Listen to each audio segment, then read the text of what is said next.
یه جمله هست میگه آدم‌ها به رنج‌هاشون هم عادت میکنن، آدم‌ها به زخم‌هاشون هم عادت میکنن. یعنی ما زمانی که تو اون چرخه میافتیم میدونیم که قرار نیست بمیریم، قرار نیست اون چرخه ما رو بکشه. یعنی میدونیم کجا قرار امتداد پیدا کنه، کجا قرار تموم بشه و من کجا در واقع اون محصولی که اصطلاحاً غالبا به خود سرزنشگری هم میرسه. یعنی معمولاً افکار مزاحم، یعنی پرداختن به افکار مزاحم، محصولش خود سرزنشگریه یا دنبال مقصر گشتنه. و حالا ما اینجا متاسفانه باید بگیم حتی دوپامین رو داریم، حتی میتونیم بگیم توی این پروسه شاید اندورفین رو داریم. یعنی نوروترانسمیترهای هم ترشح میشه به خاطر اون احساس امنیته که به قول شما رو صندلی نشستیم، هیچ خطری وجود نداره و در واقع داریم به اینا میپردازیم. خب اینجا داره حس خوبی، حس آرامش هم داریم دیگه، خطری وجود نداره، چیزی ما رو اذیت نمیکنه و در واقع این نگرانیه اونجایی خطرناک میشه که تبدیل به فرانگرانی میشه.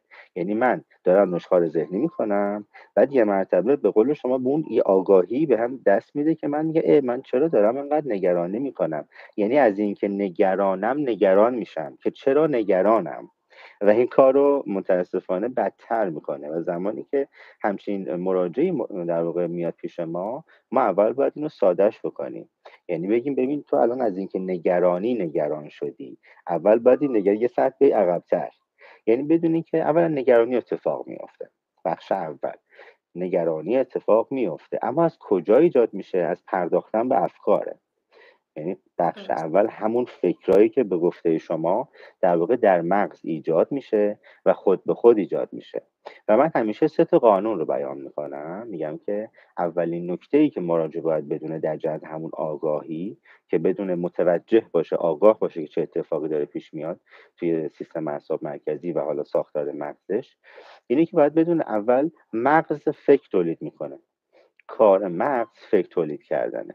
یعنی در واقع اگر که مغز فکر تولید نکنه خاموش میشه، مجبور به فکر بکنه. مغز اصلا کاری جز این نداره، چراهایی پیدا میکنه، بعد به دنبال پاسخ میگرده، دوباره از اون پاسخ یه چرای دیگه پیدا میکنه، دوباره دنبال پاسخ میگرده. این کار مغزه.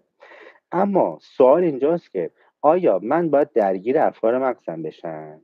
پس نکته دوم اینه که ما 2 مدل فکر داریم، فکر من، فکر مغز من. فکر من آگاهانه است، مربوط به زمان حاله، مربوط به اون پروسه‌ای که دارم انجامش میدم. در واقع حالا بحث ذهن آگاهی هم اگر فرصت شد اشاره میکنیم. اما افکار مغز چی؟ مربوط به آینده یا گذشته است، مربوط زمان حال نیست. این ویژگی هاشه، خداینده و قابل کنترل نیست و غالبا من نمیتونم تسلط روش داشته باشم. وقتی میاد تولید میشه دیگه تولید میشه.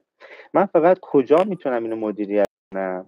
با پرداختن بهش یا نپرداختن بهش میتونم مدیریتش بکنم. یعنی توجه آگاهانه داشته باشم به مغز، به افکار مغز، یا توجه نکنم به افکار مغز. مغز همیشه این رو حالا بگم یک ویژگی داره. من بیشتر میخوام این جلسه از شما در واقع سوال بکنم، ولی حالا یه جاهایی میام که در واقع قرار تا 11 هم لایو داشته باشیم، شما خسته نشید. وگرنه دوست دارم بیشتر شما از تکنیک ها بیان کنید.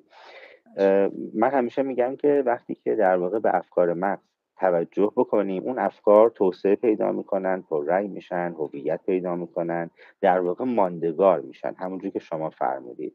یعنی ما داریم با پرداختن به این افکار اونها رو توسعه میدیم تو ذهن ما یه مزرعه داریم به اسم مزرعه افکار مزاحم و همینجوری با توجه کردن داریم اونها رو باغبانی میکنیم، قلمه میزنیم، در واقع نشاکاری میکنیم. و محصول این افکار چیه؟ یعنی میوه اون درختایی که قرار ما با توجه کردن اونها رو پرورش بدیم احساساته و همون نگرانی هاست، غصه است، غم اصطلاحاً.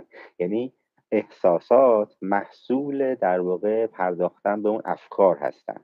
حالا ما اگر بتونیم نپردازیم به افکار مغز، یعنی اول شناساییشون بکنیم و بعد توجه نکنیم بهشون، خب اولا اون درخت‌ها تولید نمیشن، مزرعه این ما نداریم، باقی دیگه نداریم، باغ افکار مزاحم نداریم. و دو، وقتی باقی نباشه، درختی نباشه، میوه‌ای نداره. یعنی منی که غمگینم مراجعه میکنم به در واقع حالا به دکتر، میگم آقای دکتر من خیلی وقت حالم بده. حالم بده یعنی چی؟ یعنی احساسات بدی دارم. حالا یا غمگینم یا متنفرم یا منزجرم یا عصبانیم یا خشمگینم، اینا احساساتی ناخوشایندن و زمانی که من دارم به اون درخت آب میدم، آب دادن یعنی توجه کردن، داره این محصولات تولید میشه مدام و زمانی که احساسات تولید میشه خب هیجانات هم پیرو اون تولید میشه، یعنی در سطح بدنی من احساسات رو تجربه میکنم. حالا افسردگی اضطرابم در واقع ماحصل ایناست و همیشه ما میگیم اگر که بتونیم افکار مزاحم رو مدیریت کنیم با تکنیکایی که حالا شما میفرمایید چند تا شما استفاده میکنیم، واقعا میشه احساسات رو مدیریت کرد و بعد هیجان رو مدیریت کرد و به طور کلی من معتقدم که افسردگی اضطراب یک چیزیه که اساسا نتیجه افکار مزاحمه و اگر افکار مزاحم مدیریت بشه افسردگی و اضطراب اصلا وجود نداره. این چیزی نداره. نیست که از بیرون ایجاد بشه، این در درون ما داره تولید میشه. چون بعضیا میگن افسردگی گرفتم، افسردگی گرفتنی نیست، ایجاد شدنیه. با پرداختن به افکار من در خودم اون کارخونه داره افسردگی تولید میکنه. اون درختایی که من دارم بهشون توجه میکنم اونا دارن میوه‌ای به نام افسردگی تولید میکنن، من دارم تولیدش میکنم با یه چیز، با توجه کردن به افکارم، با درگیر افکارم شدن. حالا افکار گذشته نگر افسردگی ایجاد میکنن، افکار آینده نگر اضطراب ایجاد میکنن.